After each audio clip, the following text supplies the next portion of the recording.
Dito ma'am, may agriculturist kayo na katrabaho o Wala. Kami walang? Kung Kami lang. anything goes. Anything goes. Basta try ka lang ng try na magtanim. Pero kasi, yun naman ang nature talaga. Ay, sa bagay, sa gubat lang. Wala naman nagbabantay na agriculturist doon, di True. ba? Hindi lang farm tour ang pwedeng gawin dito sa Baluz Reserca. Staycation spot din ito para sa buong pamilya. We can accommodate sleeping capacity 50 packs. Ang madami. Oh, ito kasi ito, pero dito good for 20. At parang malaki siya for 20 packs. Ha?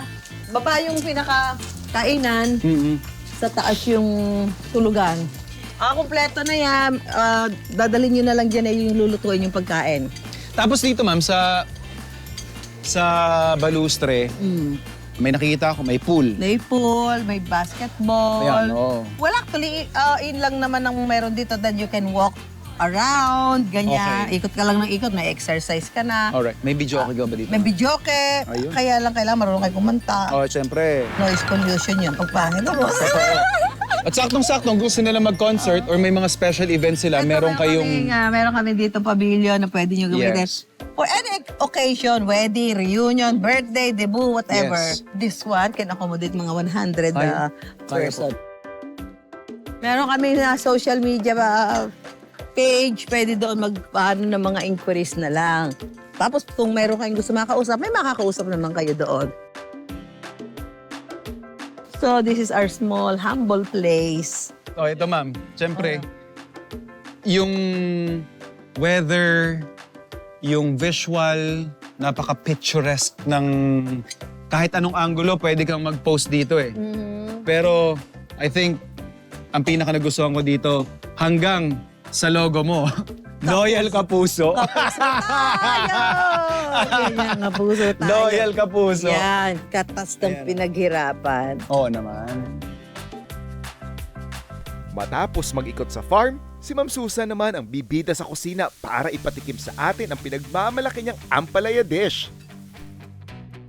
Ito naman siguro, chef, ay naluto mo na, yung ampalaya. Hindi ko lang alam kung na-try mo na ba yung may biskotso. Actually, yun nga po yung tinatanong ko, ma'am eh. Ba't may biskotso? Bakit may biskotso? Pala lang, para dagdag texture lang ba? Pampakapal nung Tapos sabaw. I hope this biskotso is medyo matamis. Opo, tamis. Pwede. Alam mo kasi ito yung nung bata kami, ang nanay ko lagi nagluluto nito. Kaya yata na ano ako sa pagkain ng ampalaya. Okay. Nawili kasi parang, wala man siya pait.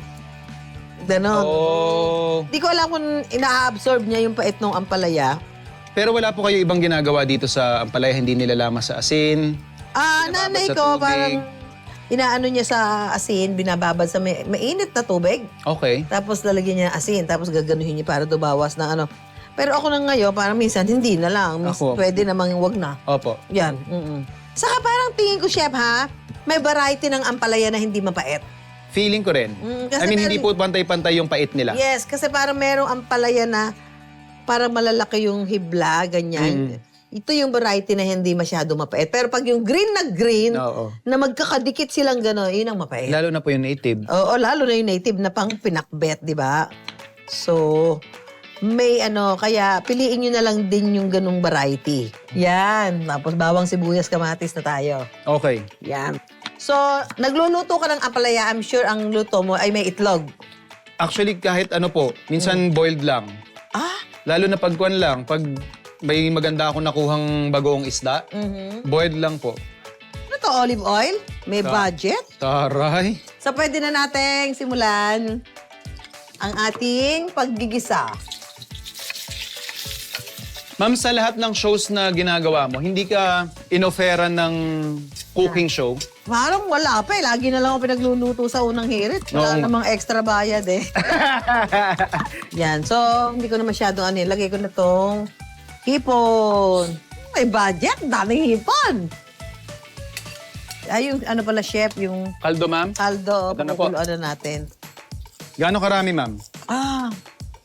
Sige na. Pwede na yan, chef.